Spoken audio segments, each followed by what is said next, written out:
We're back to the Neil Haley Show and also the Media Giant Effect. And my guest today is again Donna White. She knows so much about BHRT, and she has the BHRT Training Academy, the Hormone Makeover book, and much, much more. Donna, thanks for stopping by. And I was, talking the last couple times, and we broke something down and mentioned certain ways that bioidentical hormones are taken, but we really didn't go into it in as much detail as we are today. How are you, Donna? I'm doing fabulous, Neil. Thank you for having me.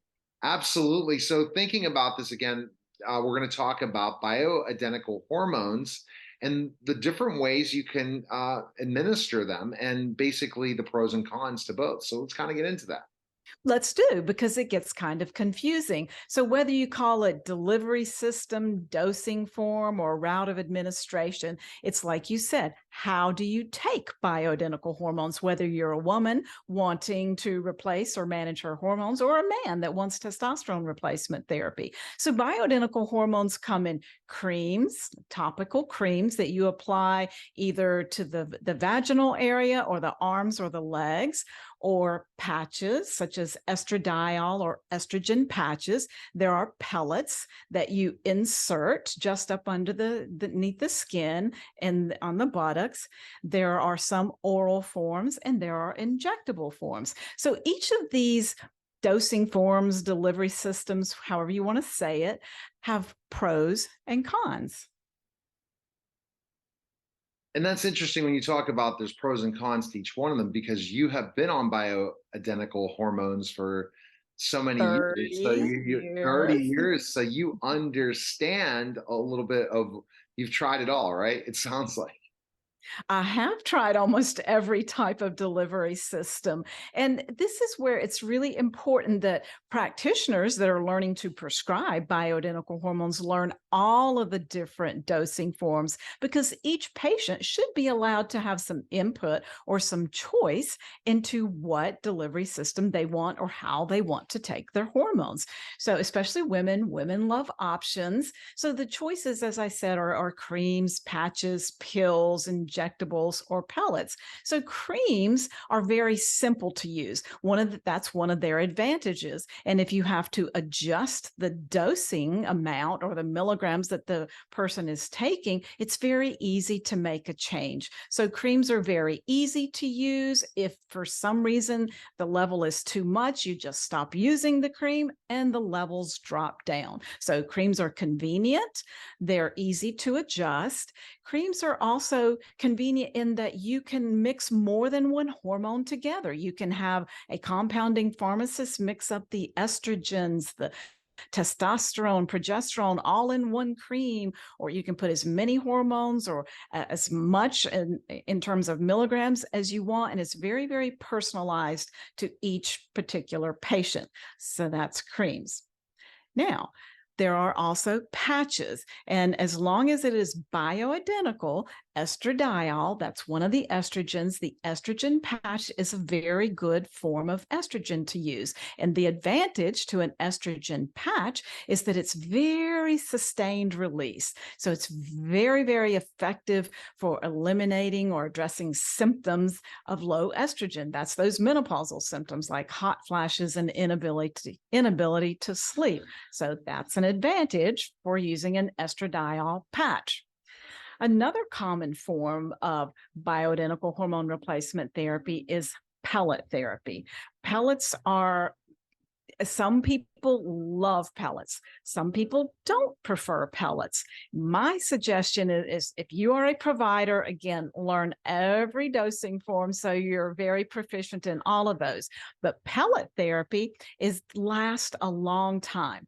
Pellets last in the body about 3 to 4 months or a little longer in men, maybe up to 5 to 6 months for men, but they're very easy. They're inserted with a very minor procedure in the office. The practitioner numbs the area on the buttock, pops the pellet in there, and that's it.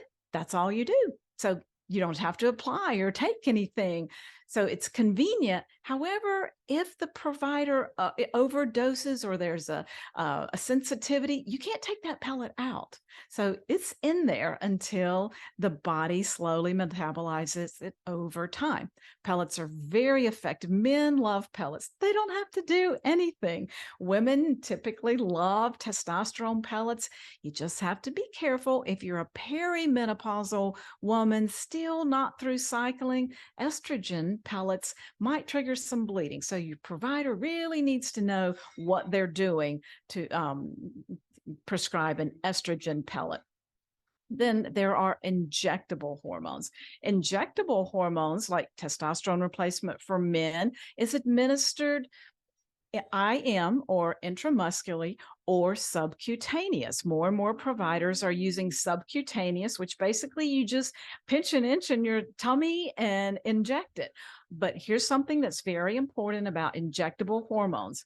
It needs to be done at least weekly. Once a month won't do. It has to be weekly or even twice a week to keep the level stable and pretty sustained release or just even throughout the body.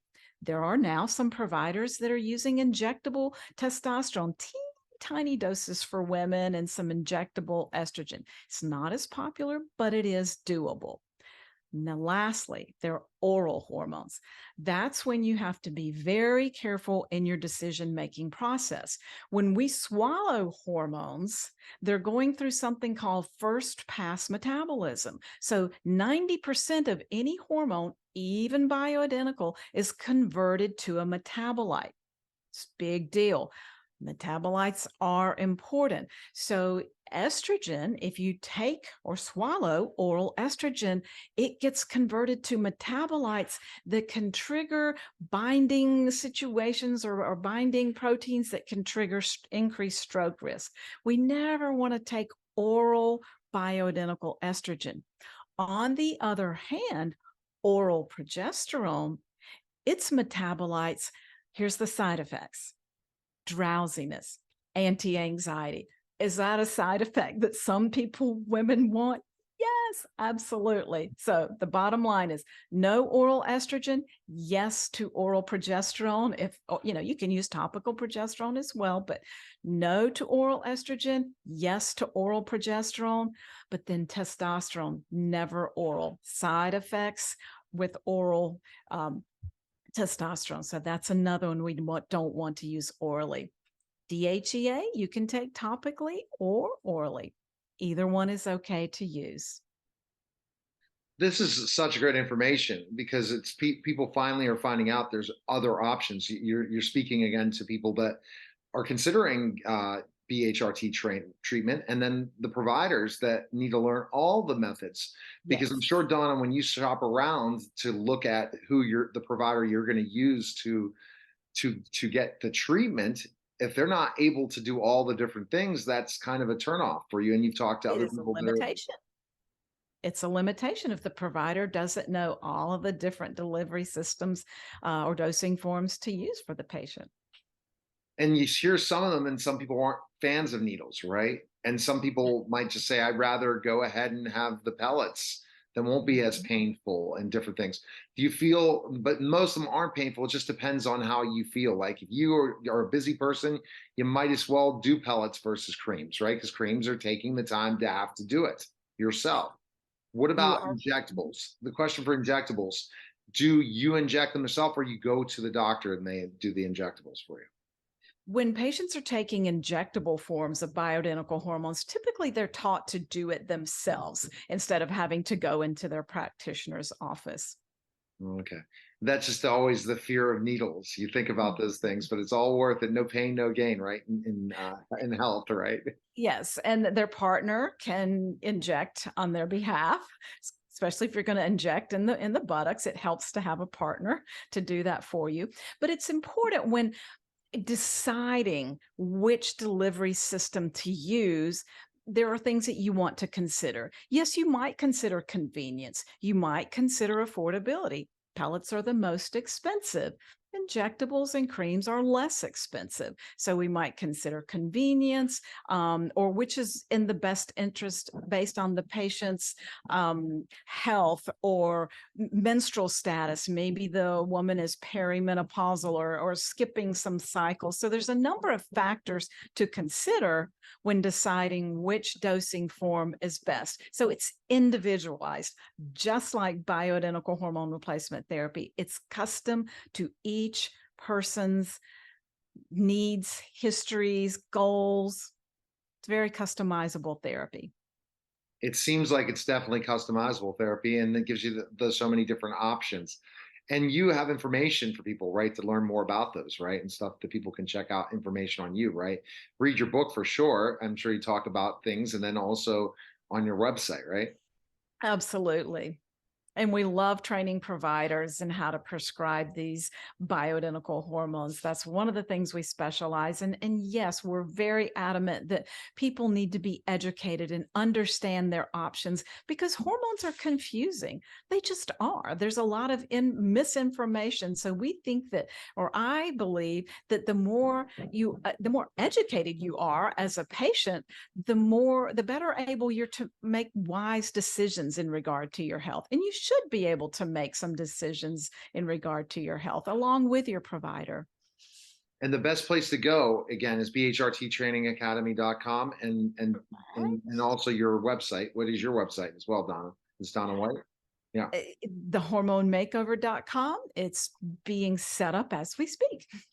All right. Well, by the time people go back and just go check her out on social media, Donna White, you'll find her in those different places. We appreciate you coming by again to explain such great information regarding BHRT, and we're just learning more and more. And now there's some huge topics we'll be covering on the show soon. So thanks for stopping by. Thanks so much. You're welcome. You're listening and watching the Neil Haley Show, and we'll be back in just a moment.